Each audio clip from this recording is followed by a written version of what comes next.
ابھی میں خود کو اس ذمہ داری کا اہل نہیں سمجھتا۔ شادی بہت بڑی ذمہ داری مانگتی ہے۔ میں جس قدر غیر ذمہ دار ہوں آپ سب لوگ باخبر ہیں۔ اس نے حاضرین پر ایک اجڑتی نظر ڈالی، پھر نگاہ ذوق بھٹکتی ہوئی صاف شفاف مانگ پر آ ٹھہری۔ یا یوں سمجھ لیں میں ابھی خود ہی اس ٹاپک سے بچنا چاہتا ہوں۔ یہ نہیں کہ میں شادی کروں گا ہی نہیں، کروں گا، ضرور کروں گا، لیکن کس سے یہ تو مجھے خود بھی نہیں پتہ۔ آخر میں وہ کچھ کہہ گیا تھا مگر دو ٹوک انداز میں۔ آج یوں موضوع سخن بننے پر شارق زمان نے بھی واضح کر دیا۔ سب ایک دوسرے کا منہ دیکھ کر رہ گئے، مزید کچھ کہنے یا سننے کی کسی کے اندر ہمت ہی نہیں ہوئی۔ شارق کا انداز ہی اتنا اٹل تھا، اس نے بات ہی اس قدر دو ٹوک انداز میں ختم کر دی کہ فاروق چچا نے کوئی اور موضوع چھیڑنا زیادہ مناسب جانا، اس خیال سے کہ پھر کبھی بات کریں اور منوا کر رہیں گے۔ فرح نے سمیان احمد کو سعید احمد کا پیغام دیا کہ وہ انہیں بلا رہے ہیں، مگر وہ اس وقت اندرونی طور پر اس قدر ڈسٹرب تھا کہ اندر جانے کی ہمت ہی نہیں ہو رہی تھی۔ ابو کو کہنا میں رات کو آ کر ان سے مل لوں گا، اس وقت ڈاکٹر ظفر کے ساتھ میرا پروگرام ہے، رات کو لوٹوں گا۔ ٹیبل سے گاڑی کی چابی اٹھا کر سمیان احمد گھر سے باہر آ گیا۔ ڈاکٹر ظفر کے ساتھ واقعی اس کا پروگرام تھا مگر اس وقت نہیں، ڈنر کے وقت تھا۔ وہ کتنی دیر تک گاڑی ادھر ادھر دوڑاتا رہا۔ سمیان بھائی آپ بھی؟ حیرت اور بے یقینی سے گنگ آواز ہی آنسو سے تر چہرہ اس کو اضطراب کے سمندر میں دھکیلتا رہا۔ چائے کا ایک گہرا سپ لی اس نے فوراً معذرت خواہانہ انداز اپنایا تو نویرہ ہنس دی، یوں ایک پل کو لگا جیسے ماحول کی ساری کثافت ہی دھل گئی ہو۔ پھر آپ بتائیے نا کیسی لڑکی چاہیے آپ کو؟ اتنی دیر سے خاموش بیٹھی رمشا بھی درمیان میں کودی۔ شارق نے ایک بے بس نظر سے نواز کو دیکھا، جیسے کہہ رہا ہو کہ یار کہاں پھنسا دیا تم نے۔ نواز محظوظ ہوا۔ کوئی بھی نہیں، اس نے کہا۔ کیوں؟ یہ سوال چھوٹی چچی کی طرف سے اٹھا تھا۔ ابھی میرا شادی کا قطعی موڈ نہیں، مذاق ایک طرف، اس جانب میں نے کبھی سوچا ہی نہیں اور نہ ہی ابھی سوچنا چاہتا ہوں۔ ایک دم سے سنجیدگی اس کے چہرے پر آ کر رک گئی، چٹانوں جیسی سختی جو سب کو ایک حد میں رہنے پر مجبور کر دیتی تھی، اب بھی یہی ہوا۔ کیوں شارق بیٹا، اس معاملے میں یوں لاتعلقی کیوں؟ یہی شادی کی عمر ہے۔ فاروق چچا نے اس کی یوں سنجیدگی سے ایک دم انکار کرنے پر فوراً سوال اٹھایا۔ شارق کا دل چاہا سب کو ایک سخت سا جواب دے کر ہمیشہ کے لیے چپ کرا دے، وہ ایسا ہی تھا۔ کبھی کبھار ہی اس کا موڈ بہتر ہوتا، لیکن اس وقت اسے خود پر بہت جبر کرنا پڑا۔ ابھی میں خود کو اس ذمہ داری کا اہل نہیں سمجھتا۔ شادی بہت بڑی ذمہ داری مانگتی ہے، میں جس قدر غیر ذمہ دار ہوں آپ سب لوگ باخبر ہیں۔ اس نے حاضرین پر ایک اجڑتی نظر ڈالی، پھر نگاہ ذوق بھٹکتی ہوئی صاف شفاف مانگ پر آ ٹھہری۔ یا یوں سمجھ لیں میں ابھی خود ہی اس ٹاپک سے بچنا چاہتا ہوں۔ یہ نہیں کہ شادی کروں گا ہی نہیں، کروں گا، ضرور کروں گا، لیکن کس سے یہ تو مجھے خود بھی نہیں پتہ۔ آخر میں وہ کچھ کہہ گیا تھا مگر دو ٹوک انداز میں۔ آج یوں موضوع سخن بننے پر شارق زمان نے بھی واضح کر دیا۔ سب ایک دوسرے کا منہ دیکھ کر رہ گئے، مزید کچھ کہنے یا سننے کی کسی کے اندر ہمت نہیں ہوئی تھی۔ شارق کا انداز ہی اتنا اٹل تھا، اس نے بات اس قدر دو ٹوک انداز میں ختم کر دی کہ فاروق چچا نے کوئی اور موضوع چھیڑنا زیادہ مناسب جانا، اس خیال سے کہ پھر کبھی بات کریں گے اور منوا کر رہیں گے۔ فرح نے سمیان احمد کو سعید احمد کا پیغام دیا کہ وہ انہیں بلا رہے ہیں، مگر وہ اس وقت اندرونی طور پر اس قدر ڈسٹرب تھا کہ اندر جانے کی ہمت ہی نہیں ہو رہی تھی۔ ابو کو کہنا میں رات کو آ کر ان سے مل لوں گا، اس وقت ڈاکٹر ظفر کے ساتھ میرا پروگرام ہے، رات کو لوٹوں گا۔ ٹیبل سے گاڑی کی چابی اٹھا کر سمیان احمد گھر سے باہر آ گیا۔ ڈاکٹر ظفر کے ساتھ واقعی اس کا پروگرام تھا مگر اس وقت نہیں، ڈنر کے وقت تھا۔ وہ کتنی دیر تک گاڑی ادھر ادھر دوڑاتا رہا۔ سمیان بھائی آپ بھی؟ حیرت اور بے یقینی سے گنگ آواز تھی، آنسو سے تر چہرہ اس کو اضطراب کے سمندر میں دھکیلتا رہا۔ نہیں آؤں گی آپ کے گھر، کبھی نہیں، سنا آپ نے کبھی نہیں۔ روتے ہوئے وہ وہاں سے گئی تھی۔ اس کو ایک پل کے لیے لگا تھا کہ زندگی اس سے رٹ کر چلی گئی ہو، اور اب جیسے اس کے آنسو اندر ہی اندر اسے ادموا کرنے کو تھے۔ اندر کے اضطراب سے گھبرا کر اس نے گاڑی سی ویو کی جانب موڑ لی۔ گاڑی ایک طرف پار کر کے وہ پتھروں پر بیٹھا، لہریں پتھر کو چھو چھو کر لوٹ رہی تھی۔ سمندر کے تلاطم خیز شور میں غیر مرئی نقطے کو گردے نہ جانے کتنا وقت بیت گیا۔ موبائل کی بیپ ہوئی تو وہ چونکا۔ موبائل اسکرین پر ڈاکٹر ظفر کا نمبر دیکھ کر یاد آیا کہ وہ انتظار کر رہا ہوگا۔ ہیلو، اس نے کال ریسیو کی۔ کہاں ہو تم؟ میں کتنی دیر سے تمہارا انتظار کر رہا ہوں، چھوٹتے ہی اس نے پوچھا۔ اس نے ایک گہری سانس سمندر کی ٹھنڈی فضا میں ہارچ کی آئی ایم سوری یار میں شاید نہ آ سکوں، پلیز مر نہ کرنا، کل کا پروگرام سیٹ کر لو۔ اس نے ڈنر کی طرف سے معذرت کی، کیا مطلب تم نہیں آ رہے؟ دوسری طرف وہ پھاڑ کھانے کو تھا، نہیں کیوں؟ بس طبیعت ٹھیک نہیں، پھر پاپا کے ساتھ ایک اہم میٹنگ بھی ہے، پلیز یار مائنڈ نہیں کرنا، کل اکٹھے ڈنر کریں گے تو پھر بات کریں گے۔ کیا ہوا طبیعت کو اب کہ وہ کچھ آرام سے پوچھ رہا تھا؟ کل بتاؤں گا، آئی ایم سوری تمہیں میری وجہ سے انتظار کی زحمت اٹھانا پڑی۔ اس نے سلیقے سے ایکسکیوز کیا تو دوسری طرف ظفر سمجھ گیا کہ یقیناً کوئی سنجیدہ بات ہوگی، ورنہ وہ وقت دے کر انکار کرنے والوں میں سے نہیں ہے۔ اوکے پھر ٹیک کیئر، کل تفصیلی بات ہوگی، میں مغرب کے بعد ہی تمہیں آفس سے پک کر لوں گا۔ ڈاکٹر ظفر نے مزید ایک دو رسمی جملوں کے بعد موبائل بند کر دیا تھا۔ اس نے تشکر بڑی سانس لی کہ ڈاکٹر ظفر نے کریدنے کی کوشش نہیں کی اور فوراً بات مان لی۔ وہ کچھ دیر مزید رکا، امی کی نفرت بلا جواز تو نہیں، لہروں کو ہاتھوں سے چھوتے وہ مسلسل اسی روح پر سوچ رہا تھا، مگر اس میں زرش کا کیا قصور سے تو شاید کچھ بھی علم نہیں۔ ہتھیلی میں پانی جمع کر کے ایک ایک قطرے کو گرتے دیکھنے کا کھیل وہ گم حواسوں سے دیکھ رہا تھا۔ امی کی نفرت دن بدن بڑھتی جا رہی ہے، میرے لیے تو تینوں ہی اہم ہیں، امی ابو اور شاید زرش بھی، ان تینوں میں سے کسی ایک کا بھی ڈی گریڈ ہونا کیا میں برداشت کر سکتا ہوں؟ وہ مسلسل سوالات کے کٹہرے میں خود کو مجبور پا رہا تھا، لیکن جواب کا کوئی سرا ہاتھ نہیں آ رہا تھا۔ الجھی ڈور کسی بھی طرح سلجھنے کے موڈ میں نہیں تھی۔ تنگ آ کر وہ اٹھ کھڑا ہوا، واپس گاڑی میں آ کر بیٹھا تو پہلے سے زیادہ مضطرب تھا۔ واپسی کے سفر میں وہ ادھر ادھر گاڑی گھماتا رہا۔ 11 بجے کے قریب ہوش سے ہار کر وہ گھر کی طرف لوٹ آیا۔ جب کشمکش اور اذیت سے وہ دوچار تھا، اس کا شاید اس کے پاس کوئی حل بھی نہیں تھا۔ گاڑی پارک کر کے اندر آیا تو گھر میں بالکل خاموشی تھی، کاریڈور میں بھی کوئی دکھائی نہ دیا، نہ ہی اس وقت وہ کسی کا سامنا کرنا چاہتا تھا۔ کپڑے لے کر باتھ روم میں گھس گیا۔ کافی دیر بعد باہر نکلا تو صوفے پر پاپا اور بیڈ پر فرا کو بیٹھے دیکھ کر وہ رک گیا۔ السلام علیکم، وہ ایک لمحے رکا، پھر سر خشک کر کے تولیہ سٹینڈ پر ڈال دیا۔ وعلیکم السلام، بڑی دیر لگا دی تم نے، موبائل بھی آف تھا؟ بابا نے پوچھا۔ وہ چپ رہا۔ ڈاکٹر ظفر کی کال کے بعد اس نے موبائل آف کر دیا تھا۔ سعید احمد لاہور گئے ہوئے تھے، مزید چند دن لگ جانے تھے، مگر کام جلد ہو جانے پر وہ واپس لوٹ آئے۔ سمیان احمد کو آفس میں فون کیا کہ وہ ڈرائیور کو ایئرپورٹ بھیج دے، لیکن ڈرائیور کو بھیجنے کے بجائے وہ خود ہی لینے چلا گیا۔ ارادہ سعید احمد کو گھر چھوڑ کر نئے سرے سے فریش ہو کر ڈاکٹر ظفر کی طرف جانے کا تھا، لیکن کیسا رہا ڈنر؟ وہ خاموش رہا تو انہوں نے نہیں پوچھا۔ ٹھیک تھا۔ اس نے خود کو نارمل کرتے ہوئے سعید احمد کو دیکھا، وہ اس وقت اس کے کمرے میں تھے، یقیناً کوئی ضروری بات تھی۔ بھائی آپ چائے پئیں گے؟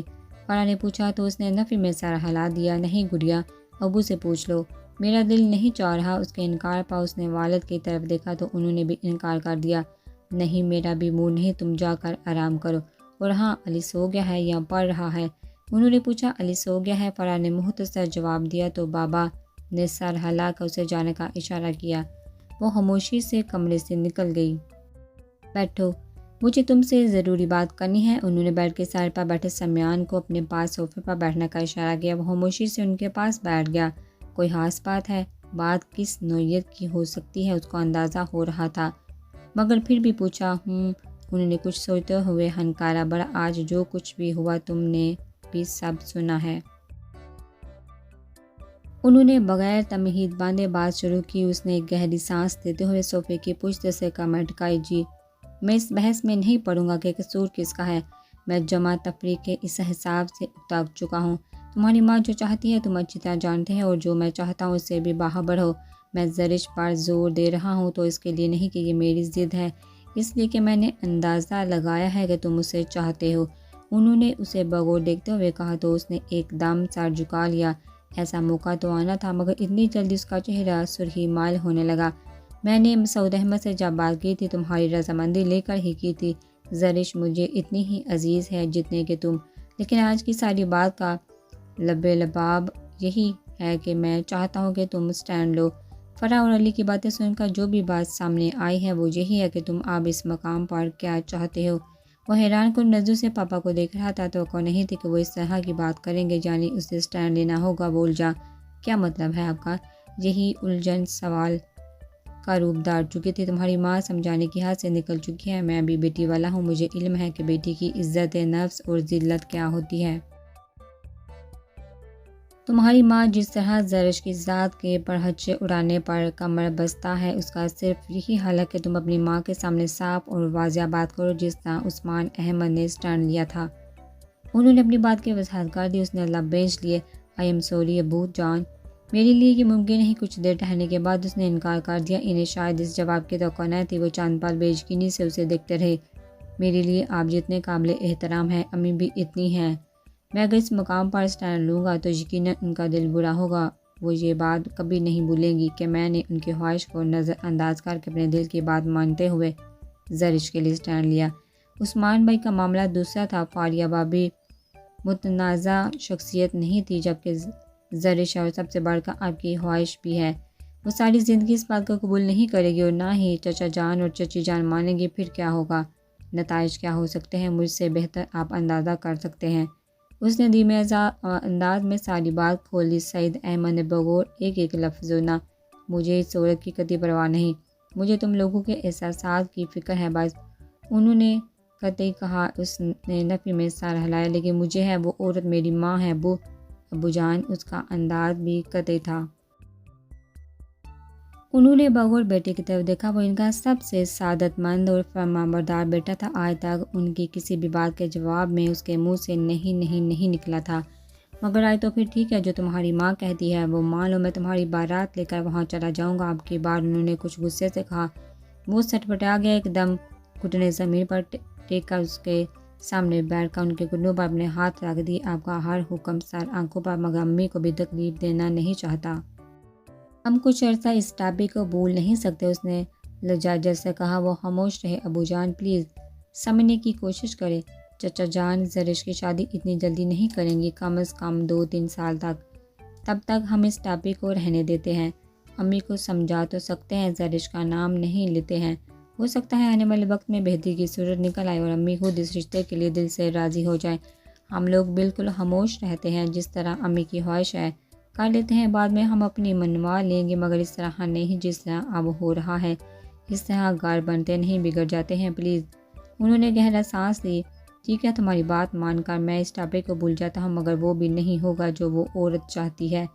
فوزیہ کبھی اس گھر میں نہیں آئے گی، اسے یہ بھی سمجھانا ہوگا، اور یہ فائنل بات ہوگی۔ 2-3 جتنے سال بھی صحیح، یہ طے ہے کہ زرش اسی گھر میں آئے گی، انہوں نے اٹل انداز میں کہا تو اس نے ایک پرسکون سانس لی۔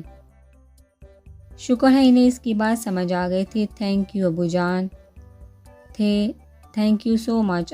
انشاءاللہ میں امی کو سمجھا لوں گا، ان 2-3 سالوں میں سب بہتر ہو جائے گا، میرا یقین کرے۔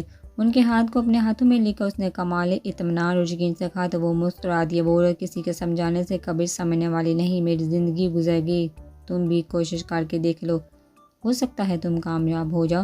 وہ اس کے ہاتھوں کو تھپتھپا کر اٹھ کھڑے ہوئے۔ اس زرش کا بھی گھر ہے، وہ یہاں آتی رہے گی، اسے یہاں آنے سے تمہاری ماں کبھی منع نہیں کرے، یہ بات بھی اپنی ماں کو سمجھا دینا۔ دروازے کے پاس رک کر انہوں نے کہا اور پھر نکل گئے۔ ان کے جانے کے بعد اس کے چہرے پر تفکر کے سائے گہرے ہوئے تھے۔ طاہرہ بیگم کو سمجھانا ایک مشکل امر تھا، لیکن وہ یہ کام اپنے ذمہ لے چکا تھا، جو بھی ہوگا دیکھا جائے گا۔ اس نے قطعیت سے سر جھٹکا اور بستر کی طرف پیش قدمی کی۔ بڑے اشتیاق سے تم اپنی نویرہ کو ملنے گئے تھے، مگر اس نے تو تمہیں لفٹ بھی نہیں کروائی۔ شارق کے گھر سے واپس آ کر حمید صاحب اور ان کی بیگم اپنے کمرے میں چلے گئے۔ رضا ٹی وی لگا کر بیٹھ گیا۔ رمشا نے آتے ہی یہ گل افشانی کی۔ شٹ اپ رضا، حمید کو بھڑکانے کے لیے رمشا جاوید کا انداز ہی کافی تھا۔ ایک دم بڑھ اٹھا۔ اف، رمشا نے خوب مزہ لیا، اتنا غصہ، ویسے میں تمہارے غم میں برابر کی شریک ہوں، مجھے بڑا افسوس ہے۔ رمشا نے رضا حمید کو چڑھانے میں کوئی کسر نہیں چھوڑی۔ بکواس بند کرو۔ رضا نے ہاتھ میں پکڑا ریموٹ کنٹرول صوفے پر دے مارا۔ کیوں، کیا تکلیف ہو رہی ہے؟ سچ ہی تو کہہ رہی ہوں، میں نے انکل سے منع کیا تھا کہ تم نہیں جاؤ گے، صرف اور صرف اپنی آپا کے لیے گئے تھے، تو اب انکار کیوں کر رہے ہو؟ رمشا خود تو بڑک رہی تھی۔ رضا کے اندر بھی وہی آگ لگا رہی تھی اور وہ قطعی بڑک اٹھا۔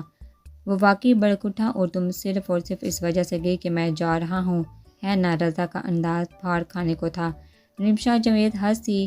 یس آف کورس، بھائی تمہارا کیا بھروسہ کب تم نویرا نویرا کرتے اس کے پیچھے چل دو، تم جیسی گھٹیا لڑکی میں نے آج تک نہیں دیکھی۔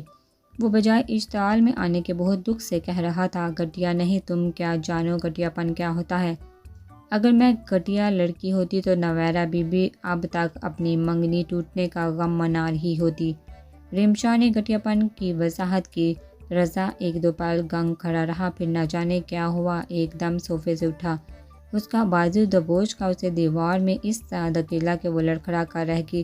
رمشا کا سر بری طرح دیوار سے ٹکرایا، لیکن رضا پر جنون طاری ہو گیا تھا۔ ایک زوردار تھپڑ اس کے منہ پر دے مارا۔ تم گھٹیا پن کی بات کرتی ہو، میں بتاؤں گھٹیا پن کیا ہوتا ہے تمہیں بتاؤں؟ وہ وحشیانہ انداز میں اس کے کندھوں کو اپنی وحشی گرفت میں جگڑے کسی بھی حد تک جا سکتا تھا۔ اس کو خوف کی لہر نے آ لیا۔ چھوڑو مجھے! ایک تو رضا کی گرفت، دوسرا تھپڑ کی شدت، وہ آدموئی ہو گئی۔ آواز پر اب خوف غالب تھا۔ رضا نے جھنجھوڑ کر اسے صوفے پر پٹا دیا۔ وہ ایک دم پھر لڑکھڑا گئی، پاؤں مڑا تو بے وزن ہو کر اندھے منہ صوفے پر گر پڑی۔ دوپٹہ درمیان میں ہی قالین پر گر گیا تھا۔ تم نے آئندہ نویرا کے لیے گھٹیا لفظ استعمال کیا تو مجھ سے برا کوئی نہیں ہوگا۔ میں تمہارا جتنا لحاظ کرتا ہوں تم اتنی ہی سر چڑھتی جا رہی ہو۔ تم نے اگر کسی سے ایک لفظ بھی غلط انداز میں نویرا کے لیے بولا تو اسی دن میں تمہارا گلا دبا دوں گا۔ تم اگر کسی بھی حد تک جا سکتی ہو تو میں بھی جا سکتا ہوں۔ اگر نویرا کی منگنی ٹوٹے گی تو میرا اور تمہارا رشتہ بھی ختم ہوگا، سمجھی؟ انداز دھمکی دینے والا ہی نہیں، عمل کرنے والا بھی تھا۔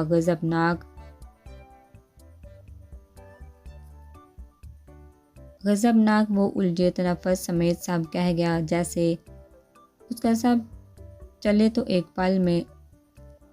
بس چلے تو ایک پل میں وہ اسے آگ لگا دے۔ رمشا سیدھی ہوئی تو وہ تن فن کرتا لاؤنج سے نکل گیا۔ رمشا کا الجھا تنفس اس کے جانے کے بعد بحال ہونے لگا۔ یہ رضا تھا، وہ لرز کر رہ گئی۔ اتنا خوفناک، شکر ہے میں بچ گئی۔ دل میں ابھی خوف باقی تھا۔ رخسار تپ رہا تھا۔ ہاتھ سے رخسار کو ڈھام کر وہ پھوٹ پھوٹ کر رونے لگی۔ تم مر جاؤ نویرا، اللہ کرے تم مر جاؤ، میری زندگی میں آگ لگا کر تم بھلا کیسے سکھی رہو گی؟ وہ 2 دن مزید خالہ جان کے ہاں رہ کر واپس جا رہی تھی۔ شارق ان دنوں میں گھر پر ہی تھا۔ اب وہ بالکل ٹھیک تھا، بخار بھی اتر چکا تھا۔ نویرا اس دن شارق زمان کے رویے سے اس قدر الجھی تھی کہ اس نے اس کے بعد 1-2 بار ہی اسے بلانے کی زحمت کی تھی۔ کزن کی حیثیت سے اس سے انسیت تھی، اسی لیے وہ اس کے متعلق فکر مند بھی رہتی تھی، مگر اس رات اس کی آنکھوں کی کیفیت سے الجھ گئی تھی۔ خود ہی اسے بلانے سے اجتناب کیا تھا، اور اب آج جب وہ جانے کو تیار تھی، نبیل بھائی کا انتظار کر رہی تو بھی وہ مسلسل اس پر نظر جمائے ہوئے تھا۔ کبھی اسے کچن میں جاتے دیکھ کر اور کبھی اماں کے کمرے کی طرف پیش قدمی کرتے ہوئے مسلسل نظروں کے حصار میں لیے ہوئے تھا۔ نویرا اس کی آنکھوں کی تحریر سمجھ تو نہیں پا رہی تھی، لیکن الجھ کر رہ گئی تھی۔ کیا بات ہے شارق بھائی، کوئی پریشانی ہے؟ اب کی بار وہ لاؤنج میں آئی تو پوچھے بغیر نہ رہ سکی۔ وہ چونکا۔ کیا پوچھ رہی تھی تم؟ اس نے اس کی طرف دھیان سے دیکھا۔ سرخ لباس سلیقے سے دوپٹہ اوڑھے پورے قد سے اس سے کچھ فاصلہ کھڑی تھی۔ آپ بہت غور سے دیکھ رہے تھے، بلکہ کتنی دیر سے آتے جاتے گھور رہے ہیں۔ میں نے سوچا شاید کوئی مسئلہ ہو۔ اس نے اصل بات کی بات کو گھما پھرا کر کرنے کی اس کی عادت نہ تھی، اسی لیے اس نے براہ راست پوچھا۔ شارق زمان نے ذرا دھیان سے اور تعجب سے اسے دیکھا۔ اس رات کی طرح اس وقت بھی اس کے چہرے پر کچھ برہمی کے آثار تھے۔ وہ مسکرا دیا۔ دیکھو، اس نے مسکرا کر کہا تو وہ بیٹھ گئی، تاہم تیور وہی تھے۔ میں سوچ رہا تھا کہ پاک دامن عورت کسے کہتے ہیں؟ اس نے دھیمی مسکراہٹ سے کہا تو وہ حیران ہوئی۔ کیا مطلب؟ وہ پہلے سے زیادہ الجھ گئی۔ تم نہیں سمجھو گی، اسی لیے اس بات کو جانے دو۔ واپس جا رہی ہو؟ اس نے مسکرا کر بات بدل دی تو وہ کچھ پل بغور اسے دیکھتی رہی۔ شارق زمان کو اس نے بہت کم مسکراتے دیکھا تھا۔ اس وقت اس کے چہرے پر مسکراہٹ بہت بلی لگ رہی تھی۔ جی، نبیل بھائی نے کہا تھا کہ وہ لینے آئیں گے، مگر ابھی تک نہیں آئے۔ شارق زمان نے بات ٹال دی، تاہم اتنا ہوا کہ اس نے گھورنا بند کر دیا، اسی لیے اس نے دوبارہ اس موضوع پر بات نہیں کی۔ تم فون کر کے پتہ کر لو، ہو سکتا ہے کسی خاص کام میں الجھ کر بھول گیا ہو۔ شارق نے مشورہ تو دیا تو اس نے سر ہلایا۔ وہ اٹھ کر وہیں لاؤنج میں رکھے فون اسٹینڈ کی طرف چلے گی۔ فون نبیل بھائی نے ہی ریسیو کیا۔ آئی ایم سوری، تمہیں انتظار کرنا پڑے گا۔ دراصل مجھے ایک ضروری کام تھا، کاروباری دوست آئے بیٹھے ہیں، کچھ دیر ہو جائے گی، شاید 12 کے بعد ہی فارغ ہو پاؤں۔ اچھا ایک کام کرو، تم شارق کو گھر پر ہی ہوگا، اس کے ساتھ چلی جاؤ، ورنہ شاید کل اسکول، نبیل بھائی نے کہا۔ شاید کل آ سکوں، نبیل بھائی نے کہا تو وہ چپ ہوگی۔ شارق کہاں ہے، اس سے بات کرواؤ ذرا، انہوں نے کہا تو اس نے اس کو دیکھا، وہ ٹی وی کی طرف متوجہ تھا، آواز دھیمی تھی۔ نبیل بھائی آپ سے بات کرنا چاہتے ہیں۔ اس کے دیکھنے پر اس نے بھی دیکھا تو اس نے کہہ دیا۔ شارق سامان ٹی وی آف کر کے اس کے قریب ہی چلا گیا۔ وہ ریسیور اسے تھما کر پیچھے ہٹ گئی۔ ہاں نبیل کیسے ہے؟ وہ کچھ دیر صوفے پر آ بیٹھی۔ ٹھیک ٹھاک ہوں یار، تم سناؤ تم کیسے ہو، گاڑی ڈرائیو کرنے کے قابل ہو کہ نہیں؟ دوسری طرف سے نبیل نے پوچھا تو وہ حیران ہو گیا۔ کیوں خیریت؟ یار یہاں کچھ کاروباری لوگ آئے بیٹھے ہیں، ایک پارٹی سے ملنا ہے، شاید مجھے دیر ہو جائے، تم اگر گاڑی ڈرائیو کر سکتے ہو تو نویرہ کو گھر چھوڑ دو، ورنہ پھر میں کل آ سکتا ہوں۔ شارق نے نویرہ کی طرف دیکھا، وہ اس کی طرف متوجہ تھی۔ شارق کے دیکھنے پر اس نے سر جھکا لیا، آنچل تھوڑا سا سر سے سرک گیا تھا۔ صاف شفاف مانگ شارق زمان کی توجہ اس طرف کھینچنے گئی۔ ٹھیک ہے میں بالکل فٹ ہوں، چھوڑ آؤں گا، اس نے حامی بھر لی۔ اوکے پھر ٹھیک ہے، باقی باتیں پھر کروں گا، اللہ حافظ۔ نبیل نے مطمئن ہو کر فون بند کر دیا۔ ریسیور رکھ کر پٹا تو وہ بھی اٹھ کھڑی ہوئی۔ اگر آپ کو زحمت ہوتی ہے تو میں کل نبیل بھائی کے ساتھ ہی چلی جاؤں گی، کچھ جھجکتے ہوئے اس نے کہا تو وہ مسکرا دیا۔ یعنی کہ تمہیں میرے ساتھ گھر جانے پر اعتراض ہے؟ نہیں ایسی بات نہیں، میں تو آپ کی تکلیف کی وجہ سے کہہ رہی ہوں، تم مما سے مل لو اور شاکرا کو کہو وہ تمہارا بیگ لے کر آئے، میں گاڑی نکالتا ہوں۔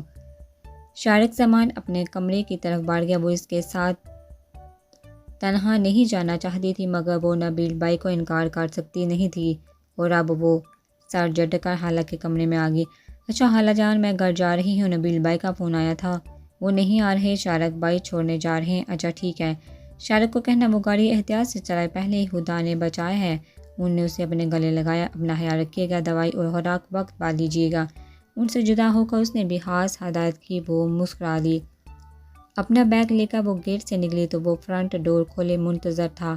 فرنٹ سیٹ دیکھ کر وہ جھجک گئی، پچھلی سیٹ کی طرف دیکھا اور پھر اس کی طرف، وہ اگنیشن میں چابی گھما رہا تھا۔ وہ کچھ جھجکتے ہوئے سیٹ پر بیٹھ گئی۔ کیا کرتی رہتی ہو سارا دن؟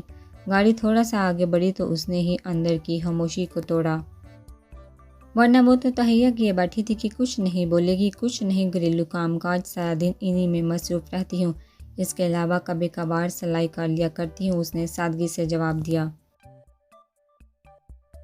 اس کا مطلب ہے مکمل گھریلو ہتھونے خانہ ہو، انہوں نے مسکرا کر کہا، اور وہ لب بینچے خاموش رہی۔ وہ بھلا کیا کہتی؟ وہ رات کے اس پہر شارق کے ساتھ تنہا آنے پر ہی جھجک رہی تھی، اوپر سے ان کی بے تکلفی، بہت عرصے بعد اس کا خالہ جان کے گھر آنا ہوا تھا، یوں تو انہیں قریب سے دیکھنے کا اتفاق ہوا تھا، ورنہ وہ اسے کم گو اور اپنی ذات میں گم شخص سے لگا کرتا تھا، لیکن اب ایک بات کہوں، برا تو نہیں مانیں گے؟ اچانک کچھ خیال آنے پر اس نے جھجکتے پوچھا۔ ہاں کیوں؟ اس نے اس کی طرف دیکھا، گاڑی کی ہلکی لائٹ میں پیشانی تک دوپٹہ جمائے وہ دہکتا انگارہ محسوس ہو رہی تھی، سرخ لباس میں سرخ اور سفید چہرہ چاندنی بکھیر رہا تھا۔ شارق زمان کو محسوس ہوا کہ جیسے کسی نے اس کے دل کے تاروں کو چھیڑ دیا ہو، اس کے چہرے کا رنگ ایک دم بدل گیا۔ اس نے سختی سے لب دانتوں تلے دبا لیے۔ آپ نے پرسوں رات ایسا مذاق کیوں کیا؟ براہ راست شارق زمان کی آنکھوں میں دیکھتے ہوئے اس نے سوال کیا، اور اسی لمحے شارق کی توجہ ہٹی، اس کا ہاتھ سٹیئرنگ پر لڑکھڑا گیا، سٹیئرنگ گھوما، گاڑی ایک دم لڑکھڑائی، نویرہ کی چیخ نکل گئی، اس نے لڑکھڑاتے گاڑی پر قابو پانے کے لیے بریک پر پاؤں مارا، گاڑی ایک جھٹکے سے رک گئی، نویرہ نے ہاتھوں میں منہ چھپا لیا، سارا وجود لرز رہا تھا۔ Naveera are you all right? گاڑی بری طرح سے اپنا توازن کھو بیٹھی تھی، نویرہ کا خوف ابھی بھی برقرار تھا، وجود بھی لرز رہا تھا۔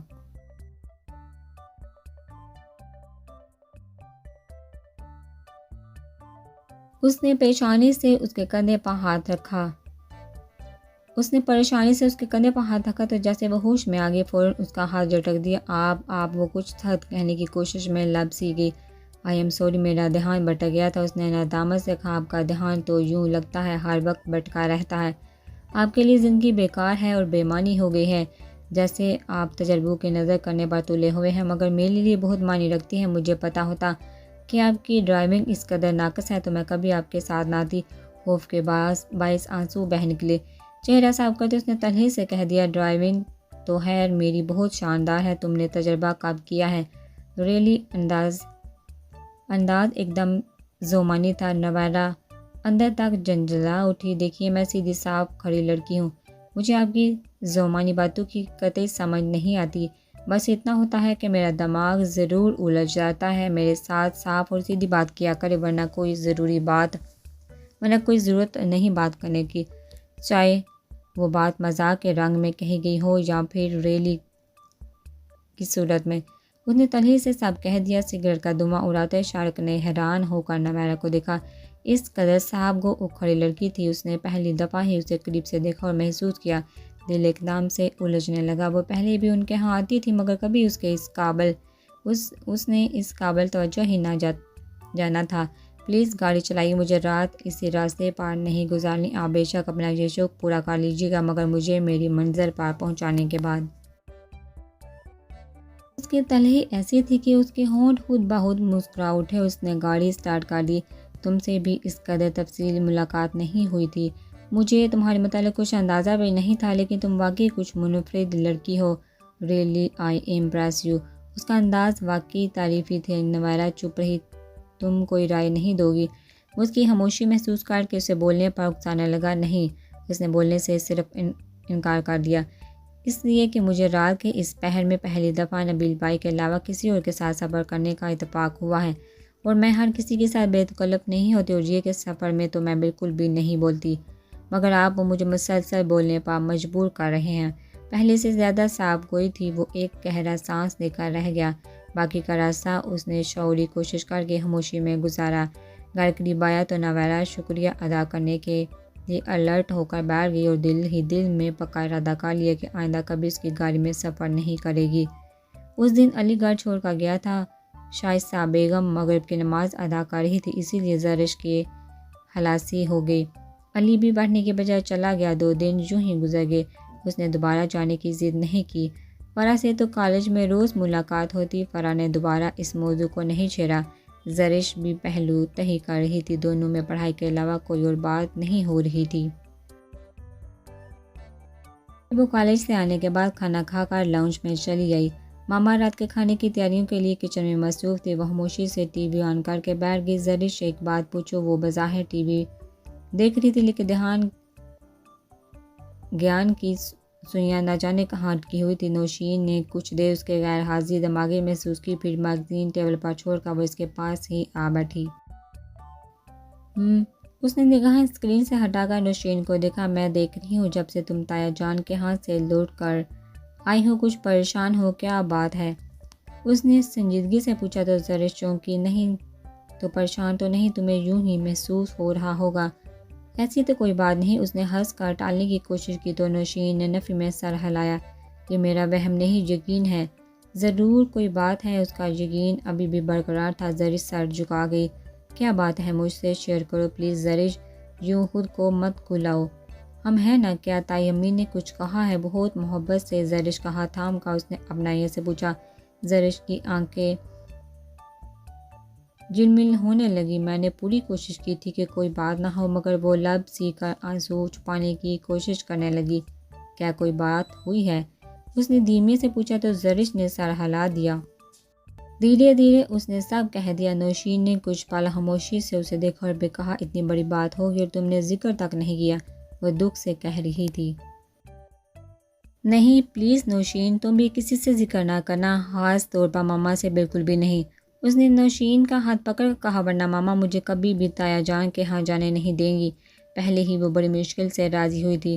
باخدا میں نے جان بوجھ کر تائی امی سے تلخ کلامی نہیں کی تھی، لیکن وہ بات ہی اس قدر نفرت امیز انداز میں کر رہی تھی کہ مجھے بھی خود پر کنٹرول نہ رہا، اور پھر بات بڑھتی چلے گی۔ وہ اپنا ندامت محسوس کر رہی تھی۔ کیا تھا اس دن وہ خود پر قابو رکھتی تو بات اتنی نہ بڑھتی، وہ خود پر کنٹرول کر لیتی، تھوڑا سا صبر کر لیتی تو کیا تھا؟ چلو جو ہوا مٹی ڈالو، سمیان بھائی اور تایا ابو بھی تم پر بات نہیں آنے دیں گے، سارا معاملہ سلجھا لیں گے، تم ریلیکس ہو جاؤ، اوکے؟ پریشان ہونے کی ضرورت نہیں۔